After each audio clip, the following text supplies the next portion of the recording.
Sofia Blanco is like any other teenager, yet she's not. Sure, she walks her dog Bailey and welcomes learning from her mom in the kitchen. So you have +1 half? But what sets Sofia apart is her exceptional mind. Only a senior in high school, she's a college-level teaching assistant in calculus classes at Florida Atlantic University. Sofia's extraordinary aptitude for math and science at just 17 years old is why she was chosen to become a Disney dreamer and chosen by Zero G to join a NASA research flight to experience what it would be like to leave the Earth's gravitational pull. Whoa. In a moment, we'll explain how Sofia's unlikely journey to weightlessness almost never happened, how this experience in a plane flying what are called parabolas that create simulated weightlessness is now intertwined with her life's goal to become a biomedical engineer. Woo! But first, take in the moment with Sofia as she floats in a world known mostly to astronauts. I don't know what to describe it like. I feel like I'm Peter Pan. Wow. I thought it was gonna feel like going underwater. Nothing like that. Sofia's journey begins in her native Cali, Colombia. When she was just 7 years old, her family escaped threats of violence. Her family moved to the United States. They thought it would be their last hurdle. Until one day, at age 13, a relative noticed a lump on Sofia's back. It would be diagnosed as acute, potentially debilitating scoliosis, an unnatural curvature of the spine, a shape that can put painful pressure on the lower back, sometimes excruciating, and in severe cases leads to life-threatening pressure on the heart and lungs. My spine does not look just like this. It's actually a little bit more crooked. Mine is more like an S, so it's crooked this way, and then it's also curved a little bit that way. At just 15, Sofia's bravery was to understand scoliosis as if she were a physician. So the curvature occurred from thoracic 12 to lumbar 4. That's like the middle back to the start of the lower back of the spine. For more than 17 hours, 21 doctors and medical personnel at Hassenfeld Children's Hospital at NYU Langone performed an experimental surgery on Sofia's spine. Rather than insert stiff titanium rods in her back, they laced up her spine with cords, like a shoelace. The idea was those laces would straighten out her back without severely limiting her flexibility.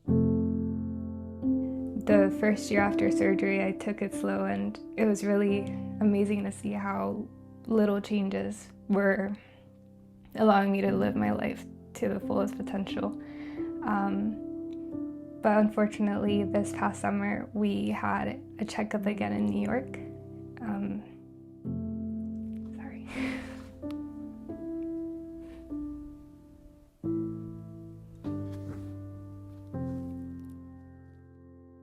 Then my doctor came in, and he was just not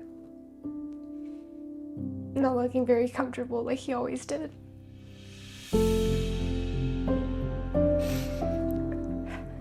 And my mom asked him what was wrong, and he said he didn't like my pictures.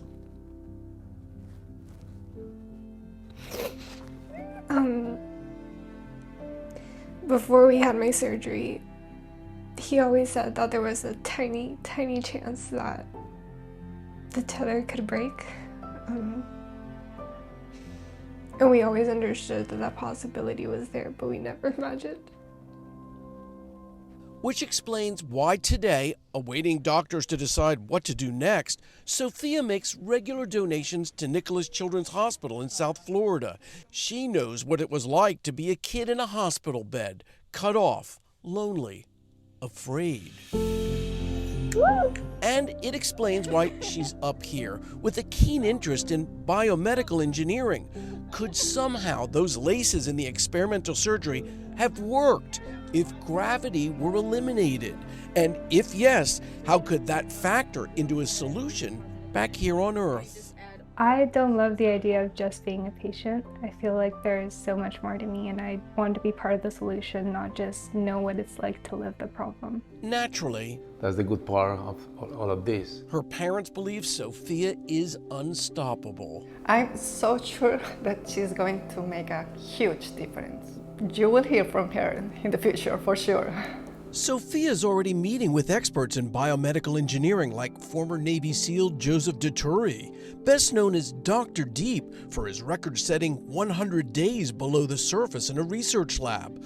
But it was the death of a colleague that led him to invent new life-saving devices. Because this is the practical application. I lost a guy, I didn't want to lose a guy. You had a problem with your back, you want to fix people's backs. I love that. That makes you somebody that's just really dangerous because you are driven for the answer, and that's going to be cool.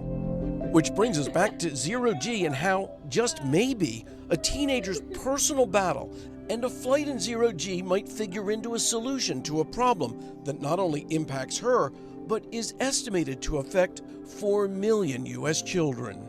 So it just makes me more excited to look at problems and ask questions that no one has an answer to and figure out how to answer it. And I think that the people, especially that work in that field, are so inspirational, and I want to be a part of that as well.